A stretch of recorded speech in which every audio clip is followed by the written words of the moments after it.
उनकी क्षमता अलग तरह से विकसित होती है। अर्थात वातावरण का भी फर्क पड़ता है कि आप किस प्रकार के वातावरण में रहते हैं, किस प्रकार की ध्वनियाँ सुनते हैं, क्या चीज़ें देखते हैं। डॉक्टर पेट्रिशिया के मुताबिक रिसर्च से यह समझने में मदद मिलेगी कि सुनने की क्षमता में प्राकृतिक अंतर क्यों होते हैं और कुछ लोग शोर को बेहतर तरीके से क्यों सहन कर पाते हैं। आप देखते हैं कि कोई बस बहुत तेज हॉर्न बजाती हो, आपके पास से गुजरती है, तो कुछ लोग कान पर हाथ रखते हैं और कुछ लोग नहीं रखते हैं। जो हाथ रखते हैं अर्थात वो सहन नहीं कर सकते हैं, और जो नहीं रखते हैं वो अनुकूलित हो गए हैं उस ध्वनि को सुनने के लिए जो बहुत तेज आवाज़ है जो बस से निकल रही है।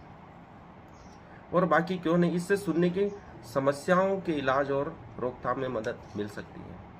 इससे सुनने की क्षमता और इलाज में मदद मिलेगी, ऐसा वैज्ञानिकों का अनुमान है।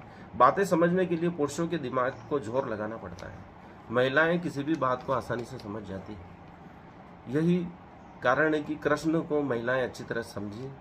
16,000 रानियों ने भी उनके साथ रहना स्वीकार किया कि वो समझ गई कि ये परमात्मा है और ये जो कर रहे हैं सही कर रहे हैं, ये अच्छे व्यक्ति हैं और हमारी भलाई के लिए इन्होंने मुँह में रखा है।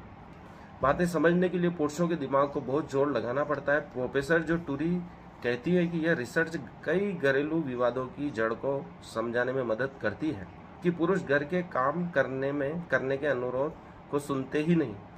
यदि किसी पुरुष को घर का काम कोई पत्नी कहती है तो वह सुनते ही नहीं है, उसमें ध्यान ही नहीं लगाते हैं, समझ ही नहीं पाते। इसके अलावा जब महिलाएं बात करती है तो ध्वनियों का इस्तेमाल पुरुषों से ज़्यादा और मधुर तरीके से करती है। प्राकृतिक रूप से महिलाओं की आवाज़ वैसे ही मधुर होती है, और जब वह किसी को समझाती हैं तो वह बहुत ही मधुरता से समझाती हैं, तो सामने वाले को भी बेहतर तरीके से समझ में आता है। ये फैक्टर पुरुषों के दिमाग के लिए बातों को जल्द समझना मुश्किल बना सकते हैं, क्योंकि इसके लिए दिमाग को जोर लगाना पड़ता है। पुरुषों को किसी भी चीज़ को समझने के लिए बहुत ज़्यादा जोर दिमाग पर लगाना पड़ता है, इसलिए वो महिलाओं की तुलना में बहुत धीरे किसी बात को समझ पाते हैं, ऐसा वैज्ञानिक शोध कहते हैं। वहीं सामाजिक कारणों से पुरुषों को भावनाएं व्यक्त करने या गहराई से सुनने की आदतें प्रभावित होती है।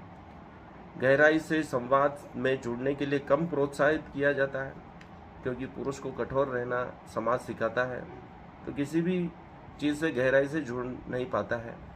गहराई से समझने के लिए उसे तैयार नहीं किया जाता है। संवाद में जुड़ने के लिए कम प्रोत्साहित किया जाता है कि वह किसी संवाद को गहराई से जोड़ पाए स्वयं को पुरुष।